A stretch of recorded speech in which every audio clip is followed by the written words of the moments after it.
Assalamualaikum warahmatullahi wabarakatuh. Saya akan mempresentasikan hasil PowerPoint saya yang buat. Upaya bangsa Indonesia menghadapi ancaman disintegrasi bangsa.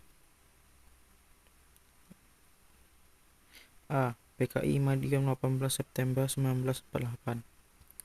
Terjadi pada tanggal 18 September 1948. Tokoh Musso dan Ame Safriuddin. Sebab-sebab. 1. Pada awal pemerintahnya, Ame Sarifuddin berniat mendirikan negara komunis.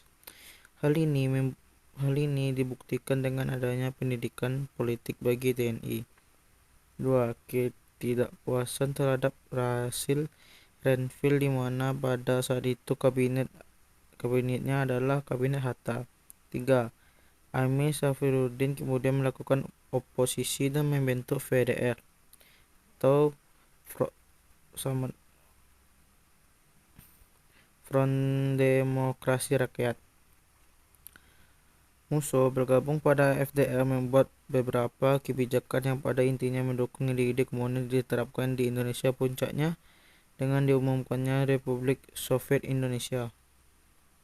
Tujuan: meruntuhkan RI yang merupakan hasil proklamasi 17 Agustus 1945 yang berdasarkan Pancasila dan diganti dengan komunis. Cara mengatasi: 1. Soekarno-Hatta melalui pidatonya memberikan pilihan kepada rakyat untuk memilih antara Soekarno-Hatta atau PKI Musso. 2. Panglima Besar Jenderal Sudirman memerintahkan Kolonel Gatot Subroto dan Sungkono mengerahkan pasukan TNI. Madiun berhasil direbut pada tanggal 30 September 1948. B. Darul Islam atau Tentara Islam Indonesia. 1. Di Jawa Barat. Terjadi pada tanggal 7 Agustus 1949. Tokohnya adalah Sekarmadji Marijan Kartosuwiryo. Sebab penolakan Kartosuwiryo terhadap perjanjian Renville yang mengharuskan TNI di daerah kantong hijrah ke Jakarta. Pada waktu itu, Kartosuwiryo berada di Jawa Barat dan memproklamasikan berdirinya negara Islam Indonesia. Cara mengatasi Operasi militer tanggal 27 Agustus 1949. Operasi Brayuda. 2. Di Jawa Tengah. Terjadi pada tanggal 23 Agustus 1949. Tokohnya adalah Amir Fattah dan Kiai Sumolangu. 3. Terjadi di Aceh.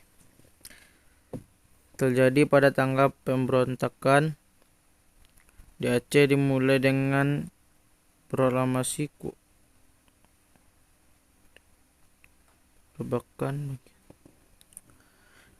September 1953. Tokoh Daud Beureh. Sebab persoalan otonomi daerah, pertentangan antar golongan, tidak lancar rehabilitasi dan modernisasi daerah. 4. Di Sulawesi Selatan. Terjadi pada tanggal 17 Agustus 1951. Tokohnya adalah Kahar Muzakar. Sebab pada tanggal 30 April 1950, Kahar Muzakar menuntut kepada pemerintah agar pasukannya yang tergabung dalam Komando Gerilya Sulawesi Selatan dimasukkan ke dalam Angkatan Perang Republik Indonesia Serikat atau sama dengan APRIS. Tuntunan ini ditolak karena harus melalui penyaringan.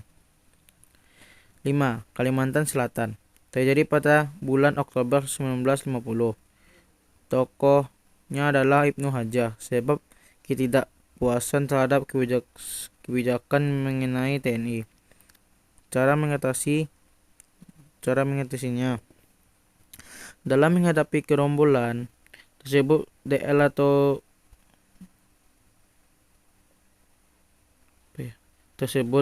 pemerintah pada mulanya melakukan pendekatan kepada Ibnu Hajar dengan diberi kesempatan untuk menyerah dan akan diterima menjadi anggota ABRI. Ibnu Hajar sempat menyerah akan tetapi setelah dia kembali melarikan diri dan melakukan pemberontakan lagi sehingga pemerintah akhirnya menugaskan pasukan ABRI atau TNI Polri untuk menangkap Ibnu Hajar. Pada akhir tahun 1959, Ibnu Hajar beserta seluruh anggota gerombolannya tertangkap dan dihukum mati. C. Pemberontakan Andi Aziz terjadi pada tanggal 5 April 1950. Tokoh Andi Aziz sebab 1.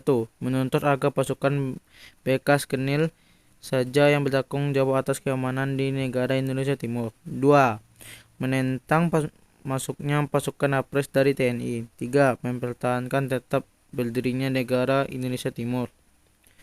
D. Republik Maluku Selatan atau disingkat dengan RMS terjadi pada tanggal 15 April 1950. Tokohnya adalah Soumokil.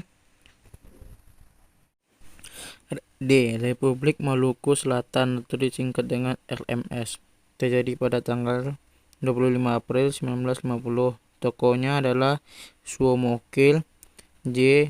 H. Manuhutu, Frans Tuhatunewa sebab mendirikan negara sendiri. Cara mengatasinya menggunakan pasukan ekspedisi yang dipimpin oleh Kolonel A.E. Kawilarang. PRRI atau disebut dengan Pelmesta. Awal peristiwa, Pemerintah Revolusioner Republik Indonesia atau disingkat dengan PRRI merupakan salah satu gerakan pertentangan antara pemerintah daerah dengan pemerintah pusat Jakarta yang dideklarasikan pada tanggal 15 Februari 1998. Sekian dari saya. Apabila ada kata yang salah, tolong dimaafkan. Terima kasih. Assalamualaikum warahmatullahi wabarakatuh.